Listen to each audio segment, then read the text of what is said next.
玉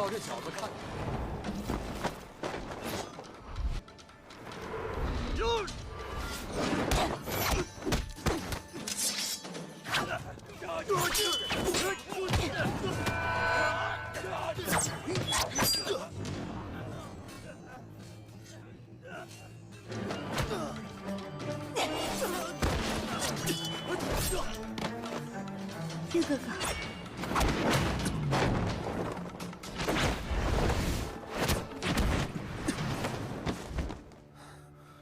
Halo, selamat datang di Aksa Movie 21. Semoga kalian dalam keadaan sehat dan selalu diberi kemudahan dalam urusannya. Kali ini saya akan menceritakan bagian 13 dari cerita Legend of Fuyao. Agar tidak berlama-lama, berikut rangkumannya. Pemilihan komandan baru pasukan emas Tianxia dimulai, di mana persyaratannya adalah siapapun yang bisa menuliskan namanya di balok es, maka dia diperbolehkan mengikuti kompetisi. Beberapa orang mulai maju ke depan dan menuliskan nama mereka pada balok es. Lalu Fuyao datang mengukir nama Jiang Feng hanya dengan menggunakan jari tanpa menyentuh balok es, yang membuat semua orang di sana kagum melihat aksinya itu. Kemudian Wuji datang memainkan sandiwaranya bersama Fuyao. Wuji memanggil Jiang Feng dan memintanya untuk segera kembali. Jiang Feng tidak ingin mengikuti Wuji. Dia akan mengikuti kompetisi, karena Jiang Feng berambisi menjadi komandan pasukan, yang tidak pernah dia dapatkan selama mengikuti Wuji. Berita keributan antara Jiang Feng dan Wuji sampai ke telinga Zhang Nancheng. Mereka mengetahui jika ternyata Jiang Feng adalah pengawal rahasia Wuji sejak kecil. Sementara itu, Zhong Yu mendapat kabar jika Qizhen kabur dari penjara Taiyuan, dan sekarang tidak diketahui keberadaannya. Wuji dan Zhong Yu merencanakan sesuatu untuk memancing Qizhen keluar dari persembunyiannya. Kompetisi pemilihan komandan baru segera dimulai. Pada babak pertama, semua peserta menjadi target pembunuhan dari penjaga rahasia kerajaan, di mana permainan kejam itu direncanakan oleh Zhang Beiheng.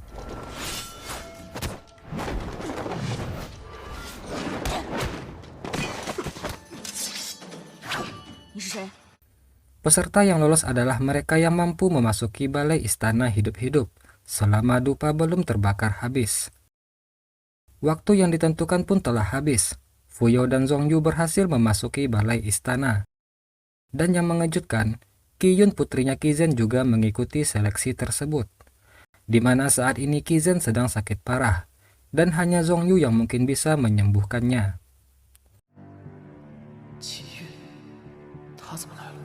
Pada babak berikutnya, sebuah karung digantung di arena. Tali yang digunakan untuk menggantung karung tersebut kemudian dibakar, yang mana di bawahnya dipasang pisau-pisau yang runcing. Peserta yang mampu mengambil karung tersebut sebelum jatuh dan tertusuk pisau, maka dialah pemenangnya. Lalu pertarungan pun dimulai.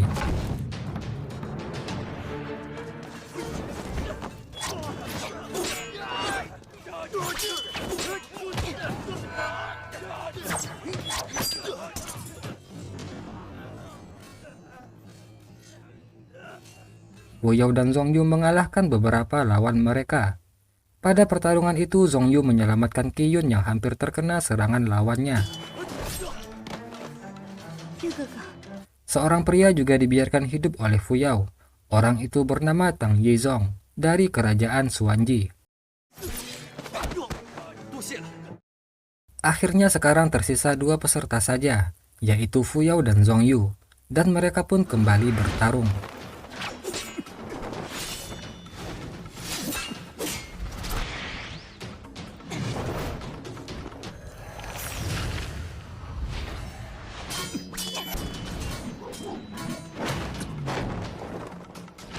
Fuyao berhasil mengalahkan Zhong Yu. Dia lalu berhasil menangkap karung yang hampir jatuh menancap pisau.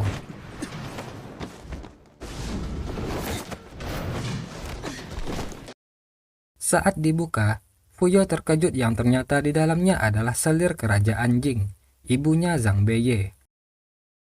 Malam harinya Fuyao sangat kesal atas kekejaman Zhang Nancheng. Seandainya tadi Fuyao tidak berhasil menangkapnya, tentu saja karung tersebut jatuh dan tertusuk pisau. Wuji mengingatkan Fuyao untuk terus memainkan perannya agar bisa menjadi orang kepercayaan Zhang Nancheng. Setelah menjadi pemenang dalam kompetisi, Fuyao resmi menjadi seorang komandan pasukan Tianxia. Dia diajak oleh Zhang Nancheng mengunjungi koleksi barang-barang berharga dari kerajaan Tianxia. Tidak lama kemudian, Zhang Beiheng melaporkan jika uang kas kerajaan tidak cukup. Zhang Nancheng memerintahkan menaikkan pajak pendapatan rakyat. Zhang Beiheng agak ragu dengan keputusan tersebut, karena hal itu bisa memicu ketidakpuasan warga terhadap pemerintahan Zhang Nancheng. Fuyao yang mendengar percakapan mereka kemudian memberikan usul untuk menangkap para koruptor. Selain harta mereka bisa dijadikan pendapatan negara, hal itu juga bisa mengundang simpati publik. Namun usul Fuyao tersebut juga ditentang oleh Zhang Beiheng. Dia menyebut jika Fuyao sebagai orang baru belum mengenal urusan internal kerajaan. Hal itu membuat raja menjadi marah dengan sikap Zhang Beiheng, di mana dia hanya bisa mengkritik, tapi tidak bisa memberikan saran. Zhang Nancheng lalu memuji Jiang Feng, yang lebih bisa menanggapi suatu masalah dengan jelas. Hal itu membuatnya semakin mempercayai Fuyao. Zhang Beiheng yang kesal memperhatikan wajah Jiang Feng. Dia merasa pernah bertemu dengannya sebelumnya. Setelah keluar dari ruangan, Fuyao dihampiri oleh Zhang Beiheng. Zhang Beiheng berkata jika dia merasa pernah bertemu dengan orang yang mirip dengan Jiang Feng. Namun orang itu adalah seorang gadis yang ditemuinya di kerajaan Megres. Fuyao berkata jika dia bukan gadis yang diperkirakan oleh Zhang Beiheng. Hal semacam itu sering terjadi di dunia ini. Namun Zhang Beiheng sepertinya masih mencurigai Fuyao. Malam harinya Fuyao memasuki kamarnya. Dia mengetahui jika Wuji ada di kamar tersebut. Dia lalu menyuruhnya keluar. Wuji pun muncul dan memeluknya dari belakang. Seperti biasa, Wuji selalu menggoda Fuyao. Semenjak Fuyao menjadi komandan Tianxia, sangat sulit bagi mereka untuk bertemu.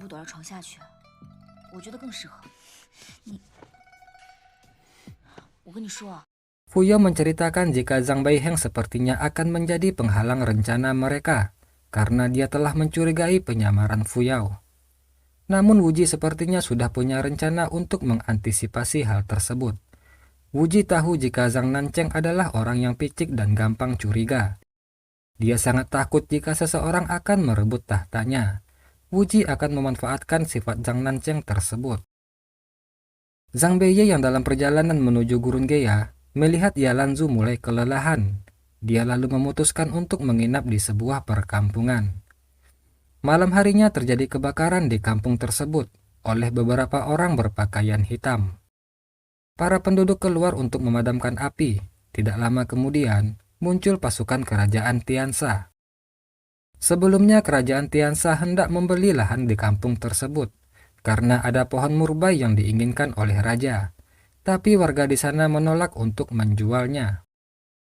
Pasukan kerajaan menuduh penduduk kampung sengaja membakar lahan, dan mereka akan menangkap para penduduk tersebut. Zhang Beiye yang melihat penindasan prajurit kerajaan itu lalu menghajar mereka semua.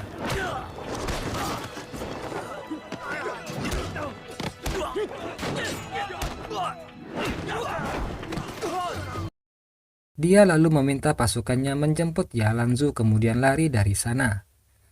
Mereka dikejar oleh pasukan kerajaan, hingga mulai terdesak di tepi sebuah jurang.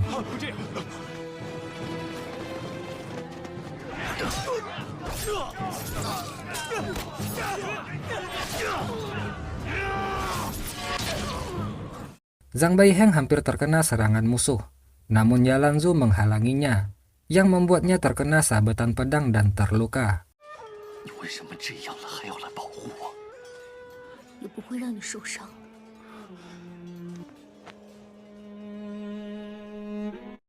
Sementara itu, Zhang Nancheng mendapat kabar jika harimau daratan es telah muncul. Dia lalu memutuskan untuk pergi berburu.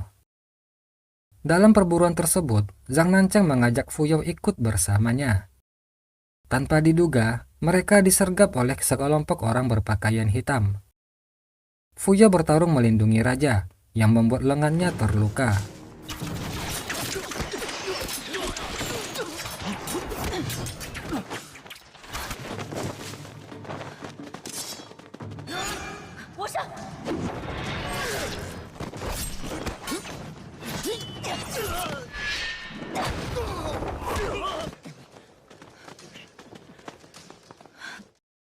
Yang ternyata itu semua adalah rencana dari Wuji. Dia mengirim para bawahannya dan sengaja membuat luka kecil pada Fuyao. Karena kejadian tersebut, Zhang Nancheng akan memberikan hadiah kepada Fuyao. Dia bertanya hadiah apa yang diinginkan oleh Fuyao. Fuyao lalu menggunakan kesempatan ini untuk meminta kekuasaan memerintah pasukan emas Tianxia, yang membuat Zhang Nancheng agak berpikir mengenai permintaan Fuyao tersebut. Tiba-tiba Zhang Beiheng datang dan mengatakan jika komandan baru Tianxia adalah Jiang Feng yang palsu. Dia lalu membuktikan dengan memberikan surat dari Ping Rong kepada Zhang Nancheng. Namun Fuyao tetap berkata jika dia adalah Jiang Feng. Fuyao berbalik menyerang Zhang Beiheng. Fuyao berkata jika Zhang Beiheng sengaja menfitnah dirinya. Hal itu dikarenakan dia telah mengetahui rencana pemberontakan Zhang Beiheng. Selama ini Zhang Beiheng telah bekerja sama dengan Wuji. Sebagai imbalannya, dia akan mendapatkan tahta kerajaan Tianxia. Zhang Beiheng juga telah merekrut banyak pasukan dengan membeli para tentara bayaran. Fuyao menuduh Zhang Beiheng menyimpan khas negara untuk membangun kekuatan merebut tahta. Zhang Beiheng berusaha membela dirinya. Dia berkata jika Fuyao telah memfitnahnya. Untuk memastikan tuduhan Fuyao tersebut, Zhang Nancheng memerintahkan pengawal untuk memeriksa kediaman Zhang Beiheng. Yang ternyata di kediamannya Zhang Beiheng ditemukan harta dan senjata dalam jumlah yang sangat banyak.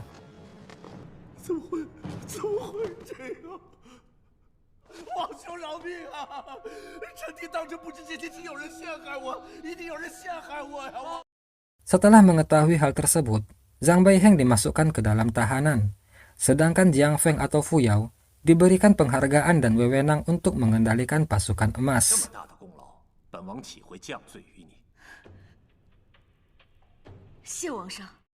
Di tempat lain, Zhang Beiye dan rombongannya segera tiba di Gurun Gea.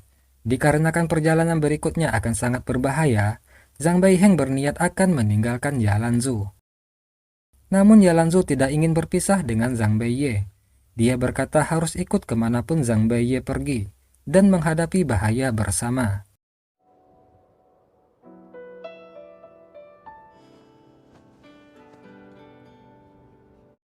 Zhang Nancheng memutuskan untuk menghukum mati Zhang Beiheng dengan menggunakan arak beracun. Fuyao mengantarkan arak beracun tersebut ke dalam sel tahanan Zhang Beiheng. Sekarang Zhang Beiheng menyesali kesalahannya dulu, yang telah membunuh saudara-saudaranya atas perintah Zhang Nancheng. Dalam penyesalannya itu, Zhang Beiheng pun meminum arak beracun tersebut. Dalam hati Fuyao bertekad akan memastikan keselamatan anak dan istri Zhang Beiheng. Fuyao berjalan seorang diri, kemudian tiba-tiba dia dihadang oleh Taiyan.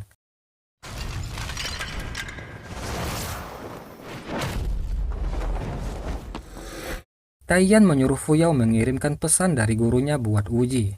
Namun Fuyao menolak dan menyuruh Taiyan menyampaikan langsung kepada Wuji. Karena berani menolak permintaannya, Taiyan pun lalu menyerang Fuyao. Tiba-tiba Wuji datang melindungi Fuyao. Namun salah satu senjata yang dilempar Taiyan berhasil melukai tangan Fuyao.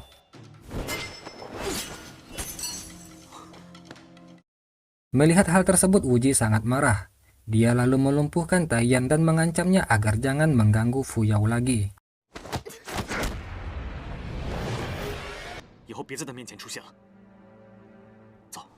Wuji kemudian merawat luka Fuyao. Dia minta maaf karena tidak bisa melindunginya, sehingga Fuyao kembali terluka.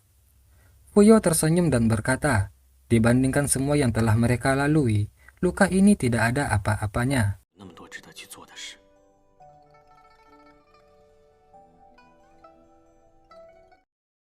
Sementara itu, rombongan Zhang Beiye berada di Gurun Gea untuk menemui tentara Badai Hitam. Dia menggunakan pedang liar naga biru miliknya untuk memanggil tentara rahasia tersebut.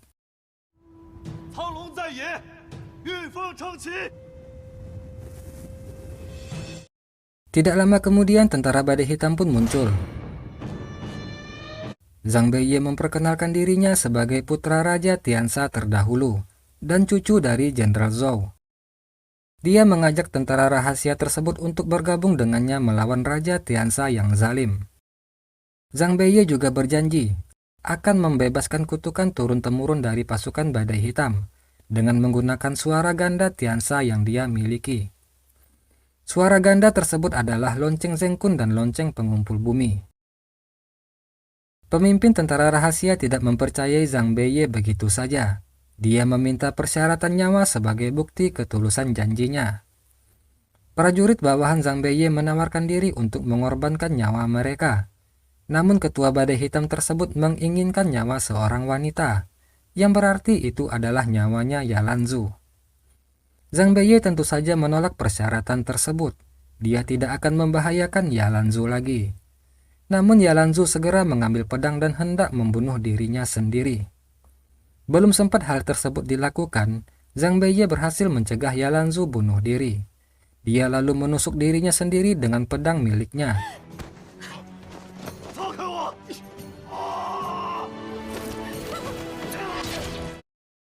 Yalanzu terkejut dan segera menghampiri Zhang Beiye. Zhang Beiye berkata jika dia rela mengorbankan hidupnya untuk kedamaian Tianxia. Melihat keseriusan tekad Zhang Beiye, para pasukan Badai Hitam berlutut mengikutinya. Bersamaan dengan itu, muncul kekuatan mistis yang membuat Zhang Beiye sembuh secara ajaib.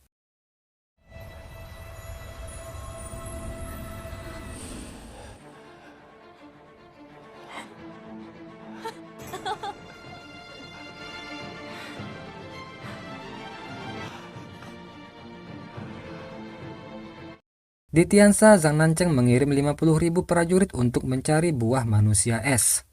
Buah langka tersebut hanya terdapat di perbatasan antara dataran rumput, dan hanya menghasilkan buah selama hari embun beku. Fuya mempertanyakan keputusan Zhang Nancheng tersebut.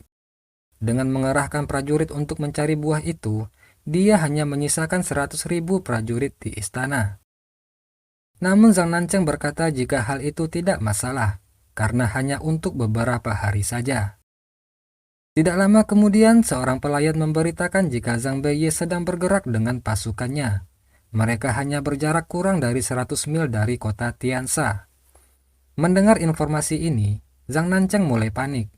Fuyo mengusulkan untuk meminta bantuan Zhang Wuji, karena saat ini Zhang Wuji memiliki 100.000 prajurit. Sementara itu di tempat lain, Wuji melakukan raga sukma pergi ke Cakrawala kuno atas panggilan Guru Tianji. Guru Tianji menanyakan perkembangan gadis pemilik batu 5 warna. Wuji berkata jika dia belum berhasil menemukan gadis tersebut. Atas kelalaian Wuji dalam tugasnya, Guru Tianji memberikan hukuman Cakrawala kepada Wuji.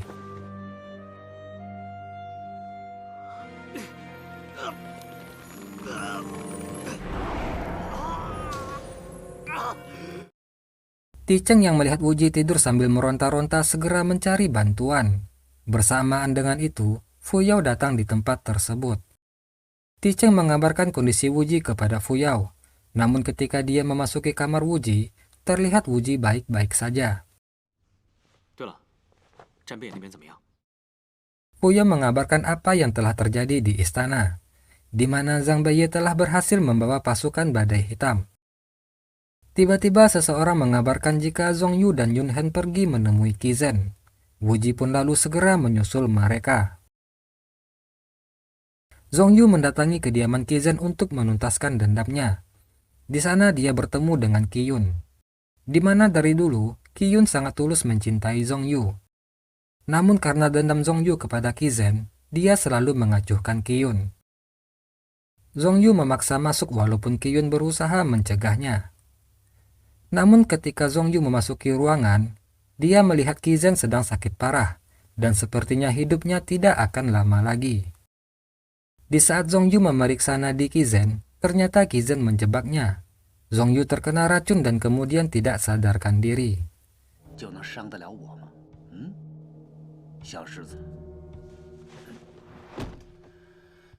Ketika Zhong Yu kembali sadar, Yun Hen sudah ada bersamanya dalam keadaan terikat di sebuah tiang. Qi Zhen lalu melepaskan ikatan Yun Hen. Dia memberikan kesempatan kepada Yun Hen untuk hidup.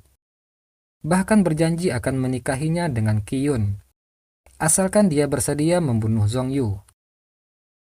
Saat Yunhen mengayunkan pedangnya, ternyata dia melepaskan ikatan Zhongyu.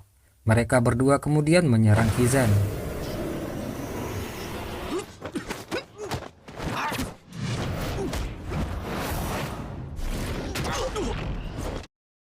Namun tanpa diduga, Qizan adalah lawan yang sangat tangguh untuk mereka berdua, karena dia telah menerima kekuatan dari Fei Yan.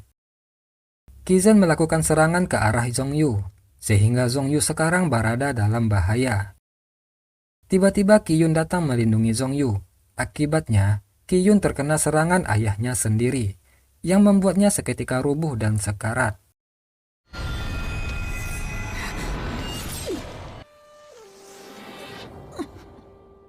Qizan tidak menyangka jika putrinya akan melakukan hal bodoh tersebut. Dia lalu melampiaskan amarahnya kepada Zhongyu dan menyerang Zhongyu tanpa ampun. Namun Qizan tidak berhasil membunuh Zhongyu, yang ternyata Qiyun telah memberikan Dragon Scale Armor miliknya kepada Zhongyu.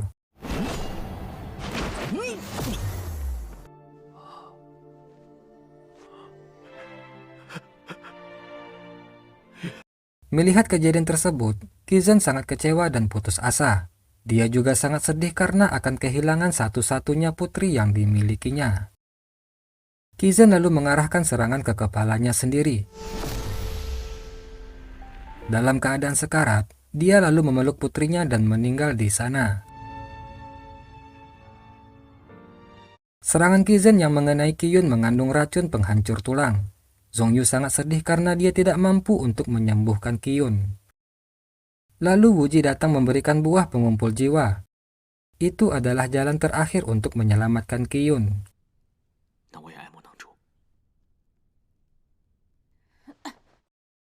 Qiyun mulai menunjukkan tanda-tanda kehidupan, dan masih ada kesempatan untuk selamat. Zhongyu pun lalu membawa Qiyun pergi dari sana. Dia akan mencari cara agar bisa menyembuhkan Qiyun, walaupun itu membutuhkan waktu seumur hidupnya.